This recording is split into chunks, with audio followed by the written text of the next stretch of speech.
She had two men who loved her. One made her feel everything. One gave her everything. She chose wrong and spent 10 years learning the difference.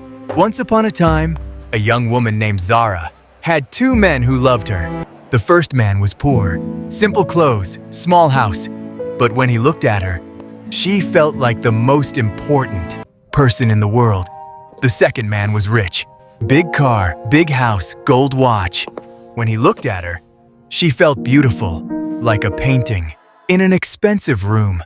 Everyone said, "Choose the rich one." Love fades, money stays. Zara listened. Zara chose the rich one. Her new life looked perfect.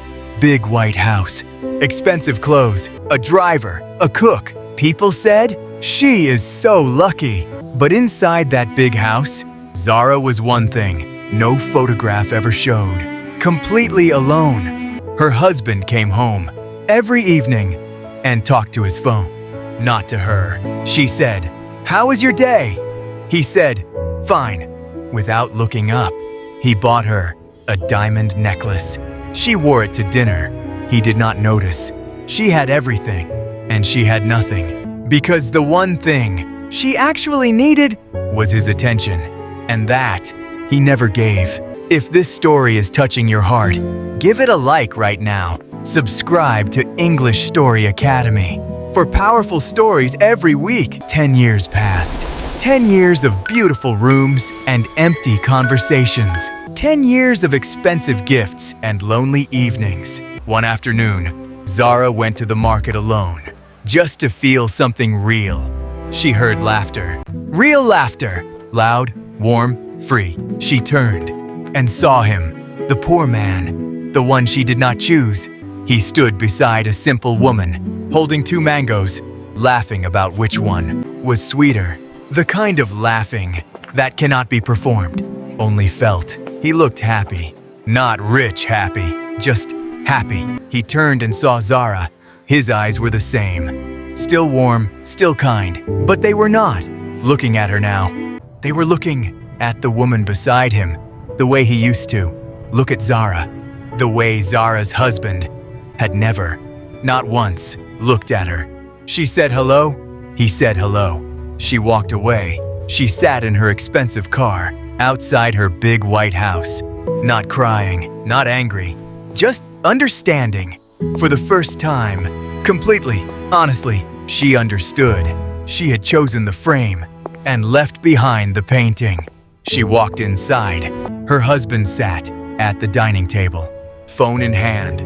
As always, she sat across from him. He did not look up.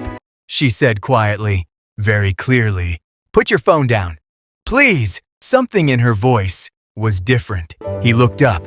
He really saw her face, maybe for the first time.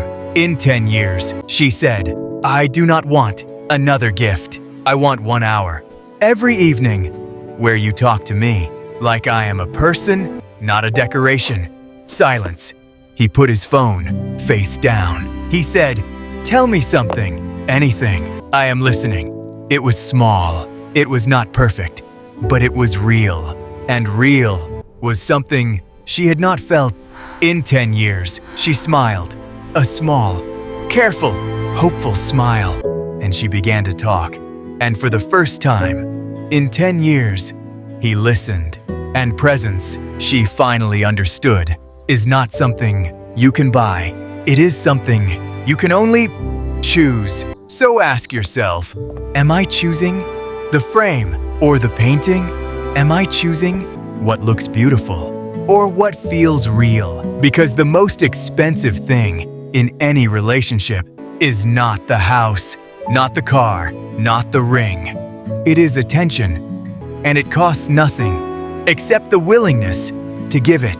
Love wisely, because wise love is the only love that lasts. If this story touched your heart, share it with someone who needs it today.